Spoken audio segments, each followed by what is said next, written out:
प्राचीन काल की बात है। एक महान और विद्वान ऋषि थे जिनका नाम वाजश्रवा था। वे यज्ञ और दान में विश्वास रखते थे। उनके एकमात्र पुत्र का नाम नचिकेता था।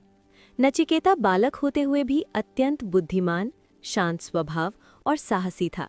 वो सदैव सत्य बोलता और बड़ों का सम्मान करता था। एक बार ऋषि वाजश्रवा ने एक बड़ा यज्ञ आयोजित किया।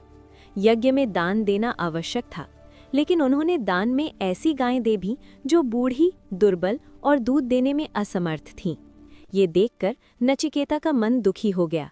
उसे लगा कि ऐसा दान उचित नहीं है। नचिकेता ने विनम्रता से अपने पिता से पूछा, पिताजी, आपने ऐसी गायें दान में क्यों दी हैं? आप मुझे किसे दान देंगे?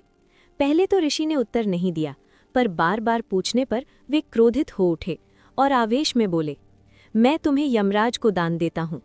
नचिकेता समझ गया कि पिता का वचन सत्य होना चाहिए। वो बिना भय और बिना किसी शिकायत के यमलोक की ओर चल पड़ा। यमलोक पहुंचने पर उसने देखा कि यमराज वहां उपस्थित नहीं है। फिर भी नचिकेता धैर्यपूर्वक द्वार पर बैठकर प्रतीक्षा करता रहा। वो 3 दिन तक बिना भोजन और जल के शांत मन से बैठा रहा।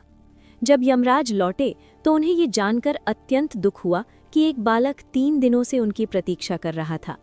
यमराज ने प्रेम से कहा, वत्स नचिकेता, तुम्हारे धैर्य और संयम से मैं बहुत प्रसन्न हूँ। प्रायश्चित स्वरूप मैं तुम्हें 3 वरदान देता हूँ। पहले वरदान में नचिकेता ने अपने पिता के क्रोध के शांत होने और उनके प्रेम को वापस पाने की कामना की।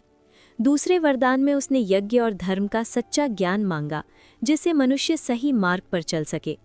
तीसरे वरदान में नचिकेता ने साहसपूर्वक पूछा, हे यमराज, मृत्यु के बाद आत्मा का क्या होता है? क्या आत्मा नष्ट हो जाती है या अमर रहती है? ये प्रश्न सुनकर यमराज भी कुछ क्षण मौन हो गए। उन्होंने नचिकेता को धन, वैभव, लंबी आयु और सुख सुविधाओं का लोभ दिया, लेकिन नचिकेता ने सब कुछ ठुकरा दिया। उसने कहा, ये सभी सुख क्षणिक हैं। मुझे केवल सत्य और आत्मा का ज्ञान चाहिए। नचिकेता की दृढ़ता और विवेक से यमराज अत्यंत प्रसन्न हुए। उन्होंने उसे बताया कि आत्मा न जन्म लेती है न मरती है। शरीर नश्वर है पर आत्मा सदा अमर रहती है। इस प्रकार सच्चा ज्ञान प्राप्त कर नचिकेता शांत और आनंदित मन से अपने घर लौट आया।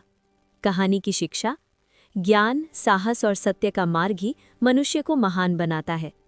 ऐसी ही दिव्य और पौराणिक कहानियों के लिए हमारे चैनल डिवाइन टर्बो टेल्स को लाइक करें, शेयर करें और सब्सक्राइब करना न भूलें। धन्यवाद।